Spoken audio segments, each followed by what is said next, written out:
Speak Out is a social media driven campaign that Greater Than Racist has. And we just encourage people to tell their stories about HIV and how it's affected them, either directly or indirectly. I find people to do clinical trials. So that's, in clinical trials are basically the step before any medicine is approved by the FDA and given into anybody. It gets in their medicine cabinet. So in clinical trials, they test out these medications that they believe will be the breakthrough or the cure or whatever for something, and I find people to do those trials.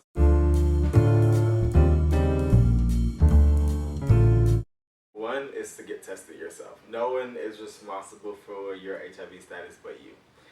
You're responsible for knowing it, taking care of it, keeping it one way or the other, staying HIV healthy. Like that's you, and that comes first and foremost from knowing your status. After that, I think communication is something that people need to know. Like they need to be able to talk about HIV. They need to talk about how to protect themselves. They need to talk about risk factors involved. They really need to stop having silent sex.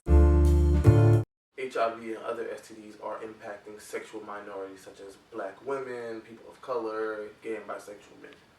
First thing to know if you are diagnosed with HIV or AIDS is that you are not going to die. You're going to be okay.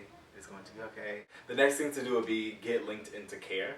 Around Atlanta, there are a ton of resources to get you into care, to get you into medication at little to almost no cost to you. Since I've been diagnosed with HIV, I went into mental depression. I got real depressed. I was depressed for like a month. And all I could do is remember is crying and how am I going to make it? How am I going to get through this? And am I going to be able to do what I used to do? Am I Is it going to affect my health? And all these such things. But now I look at it, it affected me in a positive way.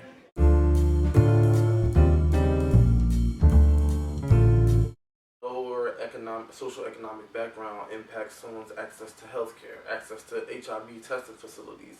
Also, when you don't have money, you are less likely to make decisions that are informed by, risk, or to think about risk when you're just trying to find a way to live for the next day. We just get people encouraged to speak more about HIV. I wish people will have the mentality of, I'm going to enjoy my day one way or the other. I'm going to make somebody happy today. Don't be afraid to talk about sex. Don't be afraid to have sex. Just be responsible when you have sex.